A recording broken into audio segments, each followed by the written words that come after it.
नमो अरिहन्ताणं नमो सिद्धाणं नमो आयर्याणं नमो वज्रायाणं नमो लोये सबसाहूणं नमः शमैसाराय स्वानुभूत्या चकास्ते चिस्वभावाय भावाय सर्वभावान्तरचरे।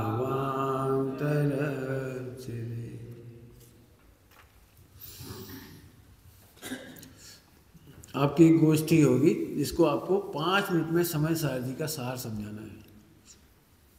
क्या कहा मैंने? 5 मिनट में समय सारथी का सार समझाना है। एक भी अध्याय छूटना नहीं चाहिए उसमें।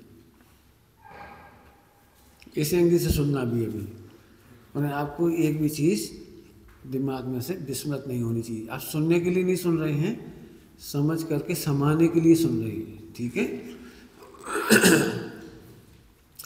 पूरे समय सारथी में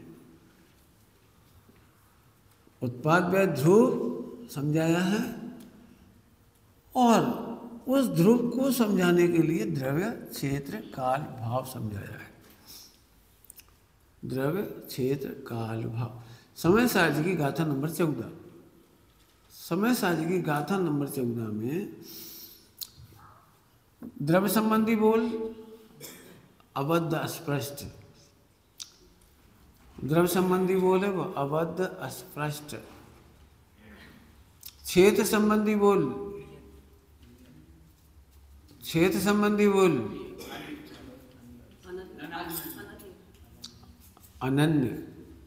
अनन्य बोल है क्षेत्र का। क्यों? क्योंकि व्यंजन पर्याय बनती है।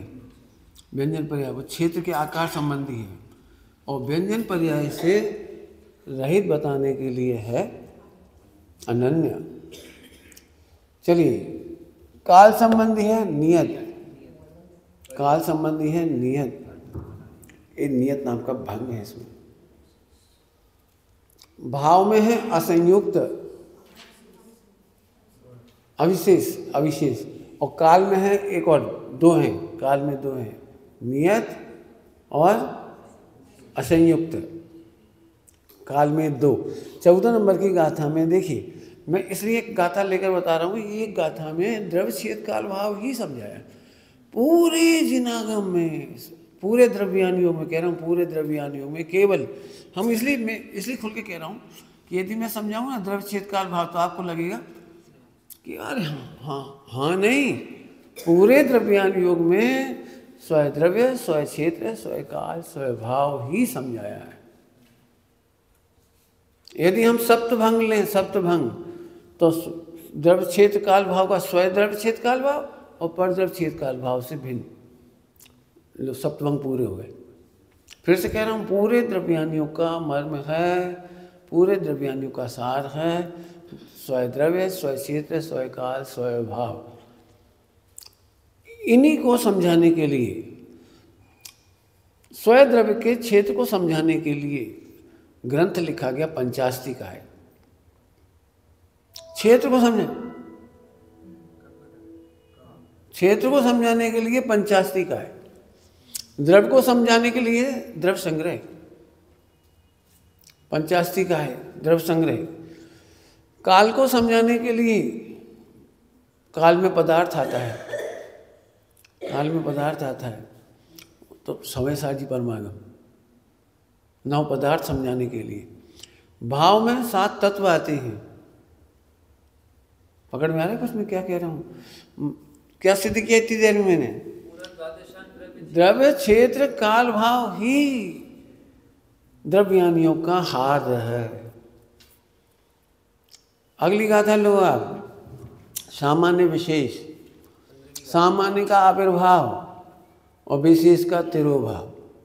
सामान्य का आविर्भाव, तो सामान्य कहलाता है ध्रुव और विशेष कहलाता है द्रव्य क्षेत्र काल भाव।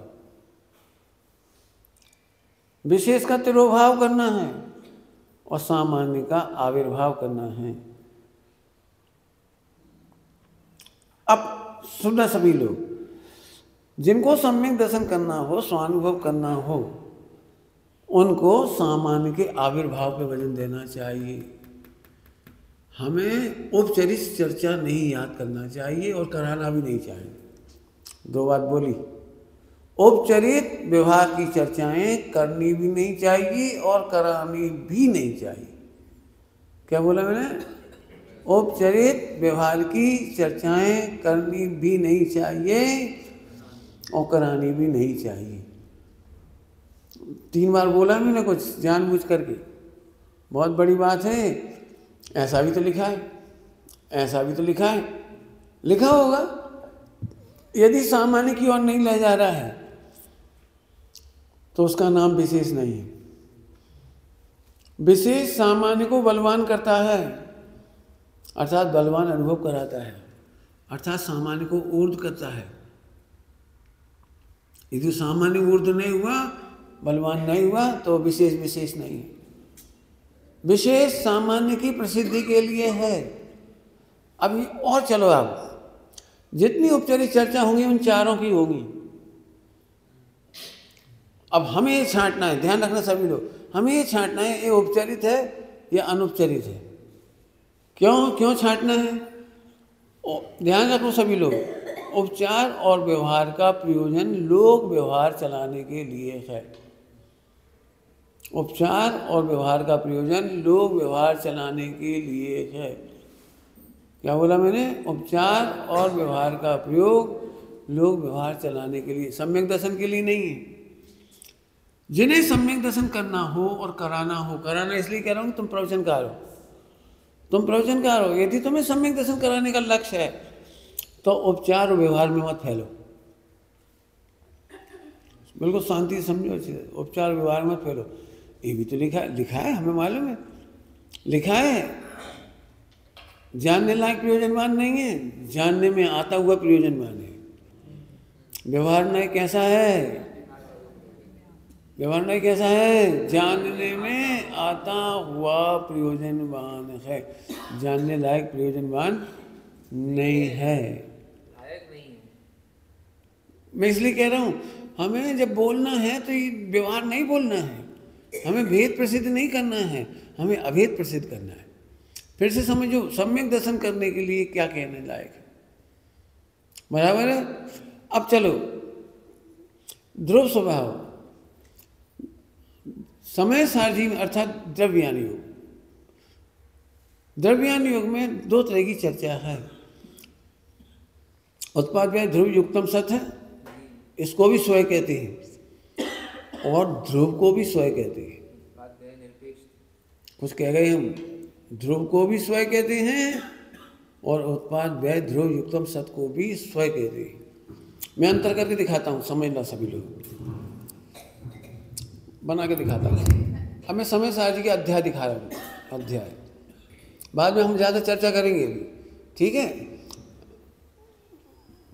एक ध्रुव और एक प्रमाण का द्रव्य। प्रमाण का द्रव्य समझते सभी लोग? प्रमाण का द्रव्य, उत्पाद व्यय ध्रुव, ठीक है। समय सारथी परमागम में यदि आपको सम्यक दर्शन करना है, यदि आपको सम्यक दर्शन करना है तो ध्रुव ये जीव तत्व है और ध्रुव को छोड़कर बाकी सब अजीब तत्व है। माने हमारी पर्याय भी अजीब हैं। क्या कह रहे हैं? अजीब तो अजीब है ही, लेकिन 9 पर्याय भी अजीब हैं। पर द्रव्य हैं, पर भाव हैं, पूर्वोक्त सारे भाव ही, उसमें 9 पर्याय भी, 9 तत्व भी पर है, 9 तत्व भी पर द्रव्य है। सम्यक दर्शन करना है तो ध्रुव स्वयं है और पर्याय पर है। पर्याय अजीब है तो जीव अजीब अधिकार पूरा हो गया। ध्रुव को जानने वाला, अब ध्रुव कृतकृत्य है, जीव कैसा है? कल बताया था, कृतकृत्य है। और ये कैसा है? पर निरपेक्ष परिणमता है। पर निरपेक्ष परिणमता है। पर्याय कैसी है? पर्याय निरपेक्ष, पर निरपेक्ष परिणमती है। पर्याय कैसी है? पर निरपेक्ष परिणमती है। तो ये कृत कृत्य है, तो ये कर्ता कर्म अधिकार पूरा हो गया। कर्ता कर्म अधिकार पूरा हुआ है, कोई कर्ता कर्म की व्यवस्था नहीं बची। क्यों? करने की गुंजाइश यहाँ भी नहीं है और यहाँ भी नहीं है, दोनों जगह नहीं, तो कर्ता कर्म अधिकार पूरा हो गया। अभी पुण्य पाप अधिकार और आश्रम बंध अधिकार। वस्तु में पुण्य पाप नहीं है, वस्तु में पुण्य पाप नहीं है। ध्रुव के आश्रय करने वाले के लिए पुण्य पाप दोनों सहायक नहीं है, पुण्य पाप अधिकार पूरा हो गया। ध्रुव के आश्रय के लिए पुण्य और पाप दोनों ही साधक बाधक नहीं है। दो ही बात कह रहा हूं पंडित जी, पुण्य और पाप साधक बाधक नहीं है, पुण्य पाप अधिकार बराबर हो गया। ध्रुव का आश्रय करने के लिए दोनों समान है, पूरा पुण्य पाप अधिकार हो गया। लिखते जाओगे, बोलते जाऊं बस, आगे चलो। अब कौन सा अधिकार रह गया? ध्रुव का आश्रय नहीं करने वाली पर्याय का नाम ही आश्रम बंध अधिकार है, और ध्रुव का आश्रय करने वाली का नाम संबंध निजरम मोक्ष। हो गई बात खत्म, बस। संबंध निजरम मोक्ष है। अब इसमें कर्ता कर्म कहाँ खड़ा हुआ सो बताओ, टेंशन कहाँ खड़ी हुई सो बताओ। हमने पूरा समय सारी पढ़ा दिया आपको, आप बिल्कुल लिख के तैयारी करना, आपको बोलना है 5-5 मिनट। मैं चाहता हूँ आप लोग इस पर चर्चा करो, गोष्ठी करो। एट ए ग्लांस आपके दिमाग में आना चाहिए समय सारजी में कहना क्या है। समय सारजी में उत्पाद व्यय ध्रुव, उत्पाद व्यय पर और ध्रुव स्वयं, और स्वयं की सिद्धि करने के लिए, ध्रुव की सिद्धि करने के लिए द्रव्यच्छेद काल भाव, और पूरा का पूरा द्रव्यानु द्रव्यच्छेद काल भाव से बाहर नहीं है। आप कोई सा भी सिद्धांत बताइए मुझे, चार अभाव इसी में घटेंगे, बता दो कहाँ घटेंगे? चार अभाव कहाँ घटेंगे? इसी में घटेंगे सारे, द्रव्यच्छेद काल भाव। क्योंकि द्रव्यच्छेद काल भाव से बाहर वस्तु नहीं है, और वस्तु का ही वर्णन किया गया है। द्रव्यच्छेद काल भाव से बाहर वस्तु नहीं है, उसी का वर्णन किया गया है। तो पूरा का पूरा बहुत ध्यान देना। मैं ये जानता हूँ कि हम द्रव्यच्छेद काल भाव को, समय सारजी क्यों सबसे महान ग्रंथ है, प्रश्न है मेरा। समय सारजी की महिमा आप सब जानती हैं। आखिर समय सारजी और आचार्य कुन स्वामी सिरमौर आचार्य और सिरमौर ग्रंथ क्यों हुआ? बोलो बोलो सभी लोग बोलो। ये तो अभी हमने बताया, और बोलो तुम्हारे दिमाग में और क्या है? बोलो सोचो, बोलिए आप, बोलिए। ठीक है बोलिए, बोलो, हम चाह रहे बोलो।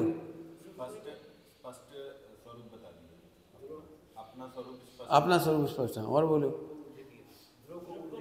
ध्रुव को उठ गया, बहुत बढ़िया, ध्रुव को प्रसिद्ध किया, और बोलो। हैं? और भी ग्रंथों में बताया है, जितनी बात आप बता रहे और भी ग्रंथों में पाई जा सकती है। लेकिन पूरे ग्रंथों में से एक ग्रंथ ऐसा है समय सारजी, जिसने वास्तविकता में उपचार को नहीं मिलाया, केवल वास्तविक चर्चा की है, वस्तु के निकटवर्ती चर्चा की है, वस्तु के निकटवर्ती द्रव्यच्छेद काल भाव जो खुलासा समय सारजी में पूरे जिनागम में कहीं नहीं, पूरे जिनागम में कहीं नहीं। वास्तविक वस्तु आधारित वास्तविक समझ गए? वास्तविक मैंने वजन देख कह रहा हूँ, वस्तु। आप देखिए द्रव्यच्छेद काल भाव वस्तु का स्वरूप है, और इसी की सिद्धि के लिए पूरा का पूरा जिनागम माने पूरा समय सारजी पर इतना स्पष्ट करने वाला कोई अन्य ग्रंथ हो तो बताओ आप, जो केवल द्रव्यच्छेद काल भाव की प्रसिद्धि के लिए हो।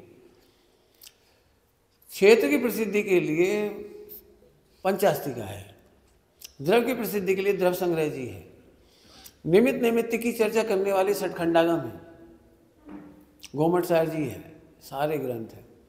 लेकिन एकमात्र एक स्वयं द्रव्यच्छेद काल भाव को प्रसिद्ध करने वाला आद्योपांत कोई ग्रंथ है सीधी, वो केवल समय सारजी परमागम है। इसलिए समय सारजी सिरमौर ग्रंथ है, और इसीलिए आचार्य देव कौन स्वामी सिरमौर आचार्य, मैंने ये याद रखना है आपको।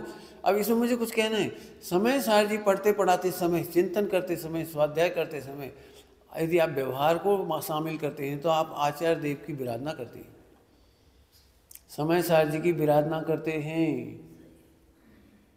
अब समझ में नहीं आएगा, मैं इसको खोल के कहता हूँ क्या कह रहा हूँ मैं। विराधना करते ही जब आपको लगता है ना मैं अधूरा हूँ तो आपने समय सार जी नहीं पढ़ा। जब आपको लगता है मुझे सम्यक दर्शन कैसे हो सकता है, मुझे तो हो ही नहीं सकता है, जब आपका ये पढ़ने के बाद ये समझ में आता है कि मुझे नहीं हो सकता है, तो आप समय सार जी से बाहर हैं। आचार्य कौन कौन स्वामी से बहुत दूर चले गए आप। हमें तो इसीलिए कल मैंने सिद्ध करने के बाद पूछा था, अब बताओ टेंशन कहाँ है, अब बताओ पामरता कहाँ है, अब बताओ दीनता का स्थान कहाँ है, इसमें बता दो मुझे, खुल के कह रहा हूँ बताओ। अब पंडित साहब की एक लाइन में ही ये समय सार जी का सार आ जाता है, कमी नहीं कुछ दिखलावे, कमी नहीं कुछ दिखलावे, जिसकी दृष्टि में आ जावे। लाइन बोलो क्या है, जिसकी दृष्टि में आ जावे।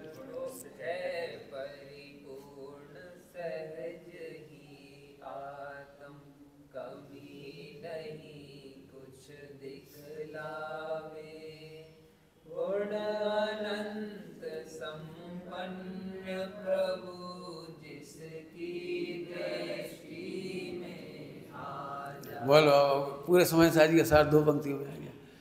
यदि कहीं कमियां लिखनी होती तो पंडित साहब भी कह देते ना, बात तो सही है। कई लोग ऐसे कहते बात तो सही है, पंडित साहब ने पूरी रचनाओं में कहीं नहीं लिखा बात तो सही है, मार्ग सरल है लेकिन करना कठिन है, कहीं नहीं लिखा, एक भी रचना में नहीं लिखा। यदि समय सार जी का कोई सुंदर क्या कहना अनुगामी व्यक्तित्व से किसी ने लिखा है तो पंडित साहब ने गजब लिख दिया, गजब लिख दिया, कहीं पामरता नहीं। एक पंक्ति पढ़ो क्या रुक जाओ, पढ़ के आगे मत निकलो, कितनी सुंदर पंक्ति है। यदि आपको लगता है मेरे, अब फिर वही कह रहा हूँ, आपने उपचार और व्यवहार इतने सुन रखे हैं, इतने सुन रखे हैं कि इतनी सुंदर व्यवस्था, इतने सुंदर स्वरूप, द्रव्य छेद काल भाव से सदा सुरक्षित, फिर भी ऐसा लगता है सम्यक दर्शन तो हुआ ही नहीं, क्या पता कब होगा, पाप बहुत है, विकार बहुत है, क्या मालूम क्या होगा। तो फिर इसका मतलब आपने समय सार जी नहीं पढ़ा। और बोलो, और ऐसे लोगों को समय सार जी पढ़ाने का क्या अधिकार है। पढ़ाइए, मैं मना नहीं कर रहा हूँ, लेकिन पढ़ाने का क्या अधिकार। इसीलिए पूज्य गुरुदेव श्री प्रसिद्ध हुए, उनकी जो अर्थ घटन पद्धति थी, अर्थ का उद्घाटन पद्धति, वो अद्भुत थी, अद्भुत थी, उन जैसा कोई कर ही नहीं सकता। क्यों? स्वानुभवी का जोर ही स्वानुभव पर आता है। जिसने द्रव्य छेद काल भाव को सुरक्षित अनुभव किया है वो ही द्रव्य छेद काल भाव को सुरक्षित समझा सकता है। मैं भी बहुत प्रवचन सुनता हूँ, लेकिन नहीं मिलता वो जोर जो गुरुदेव की वाणी में मिलता है। और पंडित साहब क्यों अच्छे लगते हैं कि पंडित साहब की पूरी रचनाएं पढ़ के देखो, कहीं पूरा पूरा पोषण है, पूरा पूरा। समझ में आ गया बेटे? 5 मिनट में तैयारी करना है, जब भी फुर्सत मिले आपको। यदि ये पी गए तो समझ लो बस आपका हो गया सब जीवन सफल। इतना ही बस, ज़्यादा कुछ नहीं है इसमें, कोई कठिन नहीं, ज़्यादा नहीं है। इसके बाद जितना भी है वो सब उपचार और व्यवहार है। 5 संवाय में इन्हीं की चर्चा है। स्वभाव संवाय कहने पर, स्वभाव संवाय कहने पर ये अंत की बात ली, अंत दीपक, तो उसमें द्रव्य छेद काल तीनों आ गए। कोई दिक्कत हो तो बता देना, मैंने आज बिल्कुल मैंने दृष्टांत दिए बिना सीधा पढ़ा दिया पूरा। समझ में आ गई बात आपको? चलें अब आगे बढ़ जाएं, पूरे अध्याय समझ में आ गए? जो कि तुम लिख लेना बेटे, हैं याद करना है इनको अच्छे से और तैयार कर लेना। तो ध्रुव वापस आ रहे अपन, अब कोई ना कोई एक सिद्धांत अब लेंगे अपन। कल तक की चर्चा हो गई थी अपनी शाम को, ठीक है? कोई प्रश्न हो तो अभी पूछ लो, मैं उसी को समझा दूंगा। बोल बेटे। सर्वशुद्ध ज्ञान अधिकार में अन्य मत की तुलना की गई है, अन्य मत की, कि यदि तुम ऐसा नहीं मानोगे, ऐसा नहीं मानोगे तो तुम सांख्य हो जाओगे। माने उसमें एकांतवाद का निषेध किया, यूँ समझ लीजिए। यदि हम ध्रुव अकेला मानेंगे, उत्पाद व्यय नहीं मानेंगे तो आप सांख्य हो जाएंगे। यदि आप ध्रुव नहीं मानेंगे, मात्र उत्पाद व्यय मानेंगे तो आप बौद्ध हो जाएंगे। वो इस तरह का निषेध करने वाला चैप्टर है पूरा पूरा। फिर उसमें और भी चर्चाएं, एक तरह की यूँ समझिए मिसलेनियस है, उसमें बहुत सारी चर्चा है, लेकिन अपना मूल मूल वस्तु स्वरूप इसमें आ गया, बराबर। और कोई आगे जा करके तो फिर परिशिष्ट ही है सारा सारा, ठीक है। मेरा पढ़ाना तो पूरा हो गया, अब इसमें कहो तो मैं फिर दृष्टांत दे के सरल करूँ इसको, बस। बेटे जी आपने बताया था कल हर परिभाषा ध्रुव से जोड़ के, बिल्कुल, हाँ हाँ। ऐसे असंयम की और कषाय की परिभाषा कैसे बना और पुरुषार्थ कैसे समझे असंयम मिटाने का? बहुत बढ़िया है। ध्रुव की महिमा जाने बिना जितना व्यवहार है वो असंयम है। ध्रुव को जानने के बाद जितना जीवन है वो अविरति है, संयम नहीं है, अविरति है। असंयम भी नहीं कहा उसको, हाँ अचारित्र कहा। सम्यक दृष्टि का जो असंयम है उसको अचारित्र कहा, असंयम को मिथ्याचारित नहीं कहा। इसलिए ध्रुव का जानना बहुत कीमती है। ध्रुव को जानने पर जितना असंयम जैसा जीवन था, मिथ्या दृष्टि जैसा, तो भी उसको अचारित्र तो कहा, मिथ्याचारित नहीं कहा। एक बात। दूसरी बात, उसका नाम अविरति कहा, विरक्त नहीं है, और इसीलिए उसका नाम चारित्र, सम्यक चारित्र की पर्याय है उसके साथ। कल जो हमने बात कही थी वो पूरी परिभाषा बनाओ उनको, हमने आपको होमवर्क दिया था, आप पूरी परिभाषा बनाओ। बोलो, ध्यान के बारे में 4 परिभाषा बताई थी। ध्यान में सबसे पहले आर्त ध्यान है, तो आर्त ध्यान की परिभाषा क्या लिखी हुई है जिनवाणी में?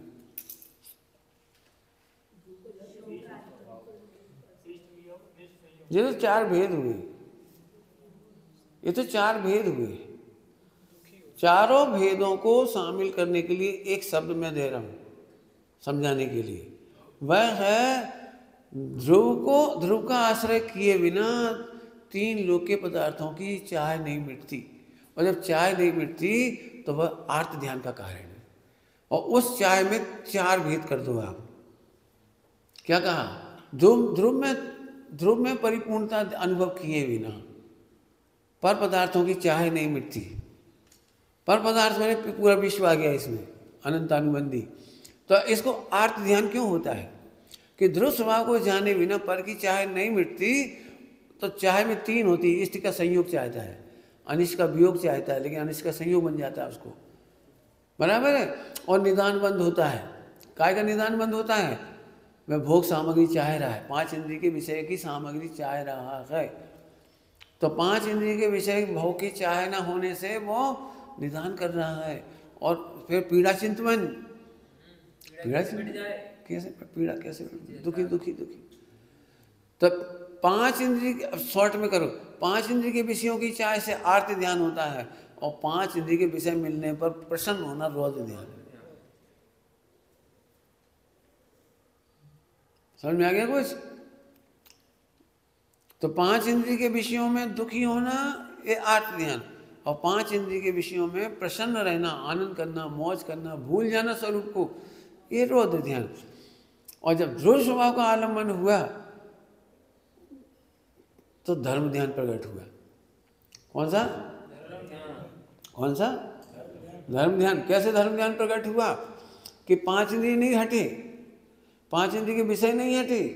क्या बोला मैंने? 5 इंद्रिय नहीं हटे, 5 इंद्रिय के विषय भी नहीं हटे, लेकिन अभोक्तापने का ध्यान चालू हो गया, अकर्तापने का ध्यान चालू हो गया। एकत्व ममत्व नहीं है, अच्छी भाषा में बोलो, समय साझी भाषा में, एकत्व विभक्त हूँ। एकत्व ममत्व नहीं, एकत्व विभक्त की अंग्रेज बोलो, एकत्व विभक्त हूँ, पर से एकत्व नहीं है, विभक्त है मेरा। तो इस चारों के चारों ध्यान धर्म ध्यान है, चारों ध्यान धर्म ध्यान है। इसके बाद आता है शुक्ल ध्यान। तो शुक्ल ध्यान में करना नहीं पड़ता, सहज पने उत्पाद भी होता है, सहज पने व्यय भी होता है, उसमें हमें कुछ नहीं करना। ध्रुव में मग्न परिणति, यूँ कह सकते हो आप, ध्रुव में मग्न परिणति में सहज होने योग्य शुक्ल ध्यान होता भी है और मिटता भी है। दोनों बातें कह रहा हूँ, शुक्ल ध्यान होता भी है और मिटता भी है, रहता नहीं है। सिद्ध भगवान को शुक्ल ध्यान नहीं है, अनंत भगवान को उपचार से शुक्ल ध्यान कहा है ना। शुक्ल ध्यान का अंतिम पाया 14वें में भी है, 14वें में भी है, ठीक है। और कोई? हाँ बोल बेटी। हाँ रौद्र ध्यान है। हाँ और धर्म ध्यान के वेद में विचार आता है तो हाँ। कैसे समझेंगे? बहुत बढ़िया, अच्छा कह दिया तुमने। देखो 5 इंद्रिय के माध्यम से प्रसन्न हो रहे हैं ना ध्रुव का विचार करके, इसलिए रौद्र ध्यान कहा। और एकत्व विभक्त का ध्यान है वो धर्म ध्यान है।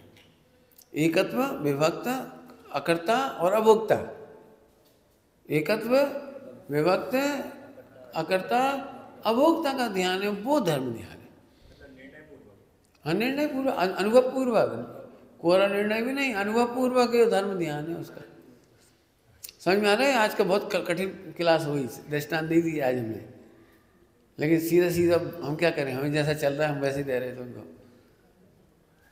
ठीक, बोलो और कोई प्रश्न? ठीक है, हो गया अपना, टाइम भी होने वाला है, जल्दी बोलो जल्दी। विचार हैं सो कहा जाता है। यदि मन के आश्रय से विकल्प हो रहे हैं तो वो सब रोज ध्यान में जाएंगे, और मन के आश्रय नहीं वस्तु के आश्रय से विचार चल रहे हैं तो विचार को कुछ नहीं कहेंगे, लेकिन आश्रय में उपयोग चल रहा है वो ध्यान है। क्योंकि ध्यान विचार की पर्याय नहीं है, ध्यान ज्ञान की पर्याय है। जहाँ वो विचार आया वो उपचार है, उपचार है वो, वास्तविक नहीं है वो धर्म ध्यान, विचार बिल्कुल। निर्विकल्प अवस्था क्या होती है? हैं? निर्विकल्प अवस्था। अब वो 2 दिन का प्रवचन छूट गया, कल 2 प्रवचन हो गए ना, उसी में सब समझाया था। कल शाम का सुन लेना, निर्विकल्प निराकुलता किसे कहते हैं वो कल बता दिया हैं। हाँ निर्विकल्प ध्यान। बढ़िया बढ़िया, बहुत अच्छा है, ठीक है, बहुत अच्छा है, बहुत अच्छा लगा ये सब बोले आप, बहुत अच्छा है। विचार के साथ साथ जिस समय जो मगनता होती है अपने में, विचार के साथ साथ जो मगनता चलती है अपने में, वो क्या चलती है? तुम बताओ क्या होता है, हमें क्या पता। क्या तो दिया, यदि वो उपयोग की पर्याय है वो ध्यान है, और विचार का पक्ष है वो रौद्र ध्यान है। अब इसका उपचार करके उस विचार को भी हम धर्म ध्यान कह सकते। उपचारित, मैंने शुरुआत में ही कहा, समय सारी समझना हो तो उपचार और व्यवहार को दूर रखो। जिन वाणी में तो क्या कहें, इतने उपचार हैं कि मिथ्या दृष्टि को भी धर्म ध्यान कह देती है। मिथ्या दृष्टि तीर्थ यात्रा करता है तो हम कहते हैं वो धर्म ध्यान करके आया। मिथ्या दृष्टि पूजा पाठ व्रत उपवास करता है तो भी कह देते हैं धर्म ध्यान कर रहा है। तो प्रेरणा देने के लिए, चलो दिल ना टूटे उसका, आगे बढ़े। आप किसी को पापी कह सकते हो, मिथ्या दृष्टि को पापी कह सकते हो? क्यों? जो मंदिर बना रहे हैं, पूजा पाठ कर रहे हैं, व्रत उपवास कर रहे हैं, उन्हें आप पापी कह सकते हो? तो धर्मात्मा कहेंगे उनको। हाँ, इसलिए हम फिर से सुन लो, समय सारजी परमागम में द्रव छेद काल भाव की ही चर्चा है। मैंने इसलिए बात वजन दे रहा हूँ, पता नहीं आपको कितनी समझ में आ रही, कि जब कल हमने चारों की सुरक्षित बता दिया अनादि अनंत, तो सम्यक दर्शन यही हो जाता है, बस यही हो जाता है। वो निर्विकल्प, कल की 2 चर्चा हो चुकी हैं, वही निर्विकल्प हो गया। द्रव में कुछ बदला नहीं, अनादि अनंत हूँ, क्षेत्र में कुछ बदला नहीं, काल और भाव में कुछ भी नहीं। तो इतना अनुभव में आते से ही ये तो हो गया तिरोभाव, ये तो हो गया तिरोभाव, और सामान्य का हो गया आविर्भाव। बस इतना सरल काम है, सम्यक दर्शन इतना सरल है, कुछ कठिन नहीं। ठीक है, और कोई प्रश्न तो नहीं? तुम बोलो धर्म ध्यान की परिभाषा क्या है? आर्त ध्यान और रोज ध्यान की। चल पहले आर्त रोज बोलो। हाँ लिखी थी तुमने? हम देख रहे थे तुम्हें, इसलिए हमने पूछा तुम्हें। बिल्कुल सुस्त मत हो, बोल बेटी। अनुराग, अरे आर्त रोज ध्यान पूछ रहा हूँ।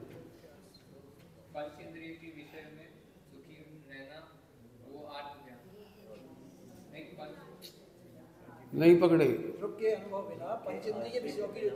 हाँ हिमांशु बोलो।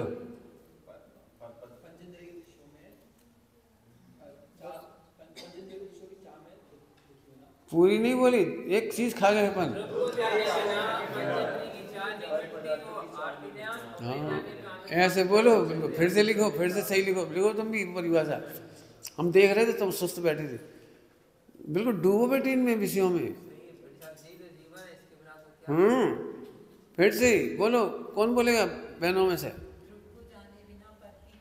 ध्रुव के आश्रय बिना, यूँ कहो, ध्रुव के आश्रय बिना, हाँ, पर की चाय मिटती नहीं है तो और ध्यान रम जाता है, और पर की चाय से मिल भी जाए, ध्रुव के आश्रय के बिना पर चीज मिल भी जाए पर द्रव की, तो रौद्र ध्यान हो जाता है, वो रौद्र ध्यान हो जाता है। सही कहा, निरंतर। फिर धर्म ध्यान, ध्रुव के आश्रय से, ध्रुव का आश्रय होने पर स्वभाव से वो परिपूर्ण अनुभव में आता, तो एकत्व विभक्त अकर्ता अभोक्ता का जो ध्यान चल रहा है, विचार भी हो सकते हैं साथ में, लेकिन उसका जो उपयोग ध्यान में चल रहा है वो ऑटोमेटिक चल रहा है। खा वो भी रहा है लेकिन अभोक्ता पने का ध्यान चल रहा है, व्यापार वो भी कर रहा है लेकिन अब अकर्ता पने का ध्यान चल रहा है। बेटी टाइम हो गया, अपने सीटी चलानी है बेटी, हैं तुम्हें करना है तुम करिए, ठीक है, समझ में आ गई बात आपको? लिख ली परिभाषा, टैली करना सब लोग आपस में, 10 मिनट लगेंगे टैली करना सब, फिर आगे बढ़ेंगे हम अपने इसको। बोलो हाँ, फिर धर्म ध्यान में एक विभक्त अकर्ता अभोक्ता का ध्यान चलता है, इसको समझ गए?